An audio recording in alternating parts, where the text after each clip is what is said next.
Hello everyone, good afternoon. कैसे हो आप सब? आई होप आप सब अच्छे होंगे। और अभी दोपहर हो रही है तो मैंने अपना ब्लॉग जो है वो अभी स्टार्ट किया और बस अभी बच्चे जो है अपना होमवर्क कर रहे हैं। होमवर्क भी ज़्यादा ही आ रहा है इनका, पूरा दिन हो जाता है कि ख़त्म नहीं होता, क्योंकि परी का तो बहुत ज़्यादा आ रहा है और गिप्पी का तो इतना नहीं है, 3-4 पेज का आता है। लेकिन वो है कि सुबह से रात कर देता है कहने कहने में कि वर्क कर लो वर्क कर लो। मुझे सुबह से रात ही हो जाती है और अभी कर रहा है, 1 कॉपी का कर लिया है, बाकी अभी 2 कॉपी का और रह रहा है उसका वर्क, वो कराऊंगी उसे। और मुझे ना अभी एक सूट की कटिंग भी करनी है, मम्मी का एक सूट है उसकी कटिंग करूँगी, तो आप लोगों को दिखाऊंगी, बताना कि वो सूट कैसा है, अच्छा है। तो बस कॉटन का सूट है, उसी की कटिंग करनी है। अभी कई दिन सोच रही थी लेकिन अब सोच रही हूँ सारा दिन ऐसे निकल जाता है सोचने सोचने में, चलो आज कटिंग कर ही देती हूँ। और बस अभी मैंने कपड़े धोए थे, सुबह धो लिए थे, आज तो कपड़े भी पड़े हैं ऐसे ही बेड पर, अभी वो पड़े, उनकी तह भी बनानी है सारे कपड़ों की। देखूंगी या तो प्रेस करूंगी या फिर सबकी तह ही लगा दूंगी, वो भी एक काम है कपड़ों प्रेस करने का भी। और अभी बस चाय पानी खाया पिया है सभी ने। तो चलिए अभी सूट की कटिंग करते हैं, मैं दिखाऊं बच्चे आपको क्या कर रहे हैं।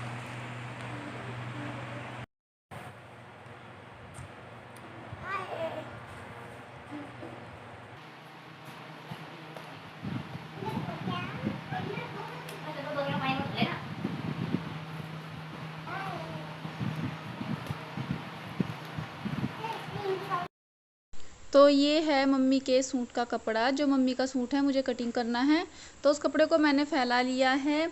और कॉटन का सूट है ये, अच्छा है और गर्मियों में अब मम्मी इसको डेली यूज़ में पहन लेगी। तो इसमें ना नीचे ये बॉर्डर है, वैसे तो प्लेन है सारा, बहुत बारीक बारीक प्रिंट है, ऊपर जो कम दिखाई दे रहा है, लेकिन नीचे ना दूसरे कलर का जो है प्रिंट है, बॉर्डर है, जिससे कि सूट बहुत अच्छा लग रहा है। तो इसको पहले तो मैंने सोचा था ऐसे ही निकाल दूंगी, लेकिन इस पर अड्डा सूट है इस तरह से, तो मम्मी कह रही थी इसको ऐसे देख ले अगर ये सीधा निकल जाए, क्योंकि अड्डा कपड़ा ना इधर उधर फैलता है, फिर उसके कोने भागते हैं इधर उधर को सूट के। तो मैं कह रही थी कि एक तरीका है इसका कि पहले मैं सारे बॉर्डर को निकाल दूँ इस पट्टी को, फिर सीधा सूट कटिंग कर दूंगी और फिर ऊपर से ना इस पर बॉर्डर लगाकर सिलाई कर दूंगी, तो बॉर्डर का बॉर्डर रह जाएगा और कपड़ा जो है सीधा हो जाएगा, वो आडा नहीं रहेगा, यानी तिरछा नहीं रहेगा। तो यहाँ पर जो है मैंने देखिए प्लेन कपड़ा निकाल लिया है और मम्मी के सूट से मैं ऐसे नापती हूँ, पहले सूट को नीचे रखकर उससे नापती रहती हूँ और फिर बाद में जो है उसका निशान लगा दूँगी कपड़े पर, जितना जहाँ का फिटिंग है उतना ही वहाँ का जो है नाप लगा दूँगी और ऐसे एक ड्राफ्ट तैयार हो जाता है। तो बस ऐसे ड्राफ्ट तैयार करके फिर सबको कटिंग कर दूंगी। मैंने सूट की जो कटिंग है पहले भी अपनी एक वीडियो में दिखाई थी, तो इसलिए मैं यहाँ पर पूरा खोलकर नहीं बता रही हूँ आपको, थोड़ा थोड़ा अंदाज़ा सही कर दिया है। यहाँ पर जो जैसे हेल्दी इंसान होते हैं ना, तो उनका जो तीरा होता है वो हम वैसे तो 7 इंच का रखते हैं, लेकिन अगर 6.5 इंच का रखे तीरा तो ज़्यादा अच्छी कटिंग होती है, फिटिंग भी अच्छी आती है। और यहाँ पर 6.5 का तो मम्मी का तीरा है और 7 इंच का कोदा है, 2.5 इंच की गले की चौड़ाई होती है। और ये जो है यहाँ पर मैंने रख दिया है 1.5 इंच, मार्जिन के लिए छोड़ देते हैं इस कपड़े को, जो सिलाई से एक्स्ट्रा होता है। और जो नीचे के पल्ले हैं उनको ऊपर से 1 इंच चौड़ा रखना होता है। तो बस यहीं पर एक ड्राफ्ट ऐसे तैयार हो जाता है, इससे सिलाई करने में आसानी रहती है, बड़े आराम से सिलाई हो जाती है। और देखिए इस बॉर्डर को मैं यहाँ पे ऐसे रख के नाप के जो एक्स्ट्रा कपड़ा होगा उसको काट दूंगी और फिर अलग से ना इस बॉर्डर को सूट पर रख कर सिल दूंगी। तो सूट की कटिंग हो गई थी। अब इसके बाद मुझे बनाने हैं आज करेले, तो करेले बनाऊंगी आज मैं भरमा भर करके। तो इनको मैंने यहाँ पर ऊपर से इनका जो छिलक है हल्का हल्का सा उतार दिया था और इन पर लगा दिया है नमक, और अब इनको मैंने रख दिया है धूप में। तो धूप में रखे हुए थोड़ी देर हो चुकी थी, तब तक मैं यहाँ पर दूसरा काम कर लेती हूँ। मैंने जो है शक्कर, 1 कटोरी शक्कर भिगो दी है मीठी पूरी बनाने के लिए, और उसमें डाल दिया है आधी से ज़्यादा कटोरी पानी। थोड़ी देर फूल जाएगी शक्कर, तब तक जो है मैं जो ये मसाला बनाया था उसको भून लेती हूँ। तो यहाँ पर मैंने तेल में डाल दिया है 1 चम्मच सौंफ धनिया, और उसमें अब मुझे जो मसाला है वो डालना है। तो मसाले में है प्याज, 3 बड़ी प्याज थी जो मैंने कद्दूकस कर ली थी, और जो है थोड़ा सा जो करेले के ऊपर के छिलक उतरा था वो है। ऐसे भूनने से ना टेस्ट भी अच्छा आता है, जो कड़वापन है वो कम हो जाता है करेले का, तो इसलिए इसको ऐसे भून लेते हैं। और अब इसे मैं डाल दूंगी सूखे मसाले जो हमें इस पिट्ठी में भरने हैं वही। तो उसमें मैंने डाल दी है 1 चम्मच मिर्च, 1 चम्मच हल्दी, और नमक डाल दूंगी स्वाद अनुसार, वही 1 चम्मच तो डलेगा ही। और बस इन सबको फिर अच्छे से भून लेना है, और जब ये अच्छे से भून जाएंगे, ज़्यादा नहीं भूनना इनको, हल्का सा ही रोस्ट करना है, जो इनका जो कड़वापन है वो कम हो जाए, बस ज़्यादा नहीं भूनना। और जो है अब मैं इसमें डाल दूँगी आम कच्ची आम होते हैं जो, वही मैंने 2 आम जो है कद्दूकस कर लिए थे। पहले तो मैंने ज़्यादा किए थे, लेकिन फिर मैंने थोड़े से बचा लिए, कहीं ऐसा ना हो कि ज़्यादा खट्टापन आ जाए ज़्यादा आम डालने से, तो इसलिए मैंने थोड़ी सी आम बचा ली थी इसमें से। और बस इन सबको अच्छे से मिक्स करके ये देखिए इस तरह से कितना अच्छा जो भरने की भरावन होती है वो तैयार हो चुकी है। और यहाँ पर थोड़ा सा गर्म कर लूँगी इस चाशनी को भी, जिससे कि शक्कर की गुठलियाँ घुल जाएं। और यहाँ पर मम्मी आटा बनाने की तैयारी कर रही है, क्योंकि मीठा आटा मेरे से कम बनता है, ज़्यादा टाइट हो जाता है इसलिए। तो यहाँ पर जो पिट्ठी थी वो हल्की सी गुनगुनी हो गई थी, यानी कि ठंडी हो गई थी। तो मैंने जो करेले हैं बीच में से सारे काट लिए हैं, उनके अंदर के बीज निकाल दिए हैं। और उन सब में जो है ये जो भरने की पिट्ठी तैयार थी, इन सबको भर दूँगी मसाले को। और इन सब मसालों को भरने के बाद ना फिर इसको धागे से भी बांधना होता है। तो या तो हम ऊन का धागा ले लेते हैं या फिर रील का धागा ले लेते हैं, कुछ भी हो, उससे इनको ऐसे करके बांध देते हैं। और इससे ये होता है कि जो इनके अंदर का मसाला है वो निकल कर बाहर नहीं आता है और ये बिखरे बिखरे नहीं रहते हैं, बस इसीलिए बांध देते हैं। लेकिन कुछ लोग ना मैंने देखा है इनको बांधते भी नहीं है, ऐसे बना देते हैं, कम हिलाते जुलाते हैं तो पिट्ठी भी इनकी बाहर नहीं निकलती है इसलिए, लेकिन हम तो बांधते हैं। और बस आज मैं चूल्हे पर ही बनाऊंगी खाना। तो यहाँ पर मैंने कढ़ाई रख दी है, उसमें डाल दिया है तेल, 2 चमचे तेल है ये, क्योंकि इस तरह की सब्ज़ी में ज़्यादा तेल ही चाहिए होता है जिससे कि अच्छे से पक जाए। तो तेल गरम हो गया था, उसके बाद मैंने छोड़ दिए हैं इसमें कढ़ाई में तो अब जा हल्के से इधर उधर घुमाकर एक बार, फिर इसके ऊपर कढ़ाई पर मतलब मैं थाली रख दूंगी और थाली में थोड़ा सा पानी करके रखूंगी ताकि ये धीमी धीमी आंच में अच्छे से पक जाए। शुरू में थोड़ी चूल्हे की आंच तेज़ हो गई थी, लेकिन फिर मैंने बाद में हल्की कर दी थी। और बस तब तक मैं यहाँ गिप्पी का काम करा दूंगी, होमवर्क, जब तक कि करेले बनकर तैयार होंगे।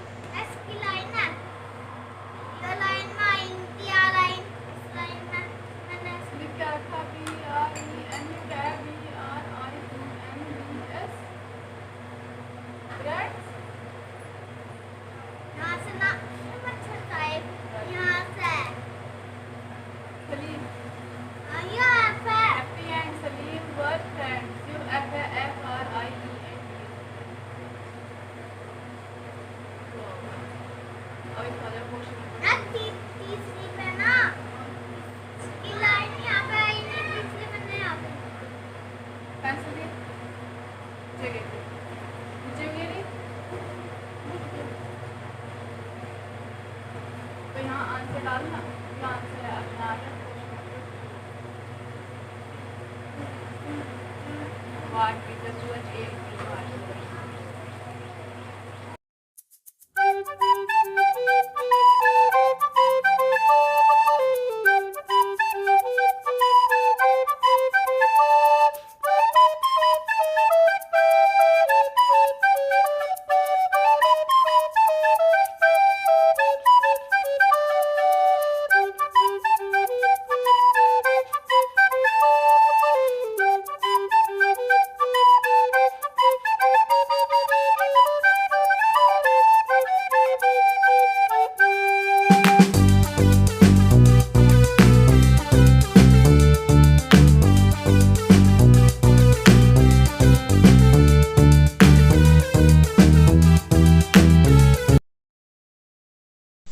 तो पूरी जो है बनकर तैयार हो चुकी है और बाकी जो रह रही है मैं उनको बना रही हूँ।